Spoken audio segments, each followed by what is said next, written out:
इसके पहले की कक्षाओं में हमने मात्रात्मक और गुणात्मक शोध के प्रकारों पे बातचीत की है।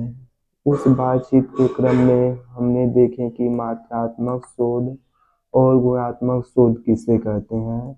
उसी की कड़ी में हम लोग आगे बातचीत करेंगे और गुणात्मक शोध के जो विभिन्न प्रकार हैं या जो गुणात्मक शोध के अंतर्गत आते हैं उस पे हम लोग अपनी बातचीत करेंगे। पहले नंबर पे हम देखेंगे इथनोग्राफी। इथनोग्राफी जिसे प्रायः नृवंश विज्ञान के नाम से भी जाना जाता है। अंग्रेजी नाम इथनोग्राफी को हिंदी में प्रायः नृवंश विज्ञान के नाम से भी जानते हैं। यह एक प्रकार का ऐसा शोध विधि है जिसमें सांस्कृतिक का अध्ययन एवं रिकॉर्ड किया जाता है। यानी कि यह एक प्रकार का ऐसा शोध विधि है। इस विधि के माध्यम से विभिन्न प्रकार की जो सांस्कृतिक है उन समाज के बीच में जाके उन संस्कृतियों का अध्ययन किया जाता है और अक्सर प्रतिभागी अवलोकन के माध्यम से यानी कि जो भी शोध करता है उस समाज में प्रवेश करके और उन सांस्कृतिक लोगों के बीच में रहकर अपने अवलोकन के माध्यम से उनके बीच रहन सहन एवं उनके व्यवहार को अपने अवलोकन के माध्यम से शोध करता है यानी कि लिखने का प्रयास करता है। इस प्रकार के शोध के माध्यम से प्रायः उनके अनुभवों को दृष्टिकोण यानी कि उन्हीं के बीच रहकर और उन्हीं लोगों के साथ रहकर रोजमर्रा की जो जरूरत चीजें हैं उनके साथ प्राकृत के साथ आपस में सामंजस्य बिठा के उन्हीं के साथ रहकर और उन्हीं के समूह में रहकर उनके संस्कृति के बारे में गहन जानकारी प्राप्त करता है। इसे हम इथनोग्राफी के नाम से भी जानते हैं। आसान शब्दों में कहें तो इथनोग्राफी जिसे प्रायः नृवंश विज्ञान शोध के नाम से जाना जाता है, यह एक प्रकार का ऐसा शोध विधि है जिसमें प्रायः शोधकर्ता किसी सांस्कृतिक या समाज के बारे में जानकारी प्राप्त करने के लिए उस परिवेश और उस समाज में उसे रहना पड़ता और उन्हीं के बीच रहकर प्रायः उन्हीं के साथ जीवन की जो विविध आयाम है उनके साथ रहकर और उनके साथ सामंजस्य स्थापित करके उनके सांस्कृतिक और समाज रहन सहन एवं विभिन्न प्रकार के जो पहलू हैं उसके बारे में गहन जानकारी प्राप्त करता है। इसे हम इथनोग्राफी कहते हैं। यह गुणात्मक शोध का एक रूप यानी कि इथनोग्राफी गुणात्मक शोध के अंतर्गत आता है।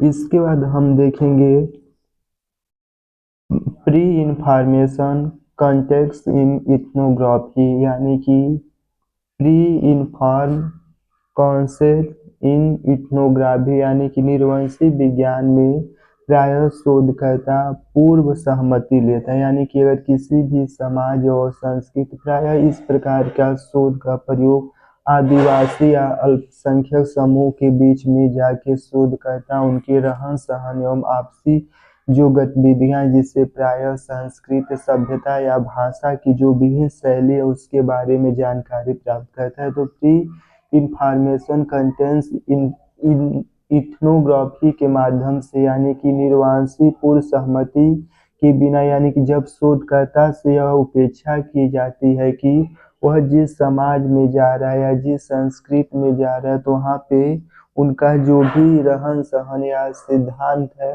वह उनके बारे में यानी कि जब शोधकर्ता जिस समाज में प्रवेश कर रहा है तो उस समाज में जाने के बाद उन लोगों से अपनी बात को स्पष्ट करेगा कि उनके बीच रहकर उनके समाज सांस्कृतिक रहन सहन एवं विभिन्न प्रकार की जो लोक पर्व या लोक सांस्कृतिक है उस पर वह खोज करना चाह रहे हैं। यानी कि उसे सूचना के माध्यम से उन्हें अवगत करा देगा कि वह शोध करने के उद्देश्य से आया है। इस प्रकार की गतिविधि को हम प्री इंफॉर्मेशन कंटेक्स्ट इथनोग्राफी के नाम से जानते हैं। लेकिन जब शोधकर्ता प्रायः जिस समाज में शोध करने के लिए जाता उन्हें अपनी मानक को बताया यानी कि अपने उद्देश्य को बता देता है तो जो शोध की नैतिकता रहती है वह कहीं ना कहीं प्रभावित हो जाती है। इसे हम निर्वंशी विज्ञान या पूर्व सूचित सहमति विज्ञान के नाम से भी जानते हैं।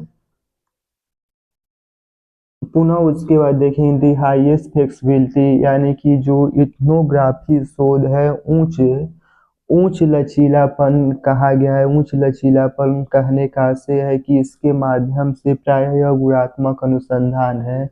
इसके माध्यम से प्रायः जो भी शोध करता है वह उन लोगों के बीच में जाकर, उन समाज एवं सांस्कृतिक के बीच में जाकर अपने अनुभवों के माध्यम से और अपनी जो रोजमर्रा यानी कि जो जीवन के विविध आयाम है उसमें प्रवेश कर कर वह उनसे अपने को तालमेल बनाते हुए वह शोध की दिशा में आगे बढ़ता है। इसलिए इसे उच्च लचीलापन यानी कि हाईएस्ट फ्लेक्सिबिलिटी के नाम से भी जाना जाता है। पुनः एक बार देखेंगे सभी प्रकार के जो भी गुणात्मक अनुसंधान है उसमें जो इथनोग्राफी अनुसंधान है वह सबसे लचीलापन अनुसंधान है, क्योंकि यह व्यक्तिगत और प्रासंगिक संदर्भों और प्रक्रिया की जो विविध आयाम है उस आयामों में उच्च लचीलेपन का अनुमति देती है। यानी कि हम अपने व्यवहार को उनके व्यवहार के सम्मुख बना सकते हैं, उनके व्यवहार को अपने सम्मुख बनाने का प्रयास कर सकते हैं। यानी कि यह उच्च प्रकार की लचीलापन है जो आपस में समन्वय स्थापित करके शोध किया जाता है।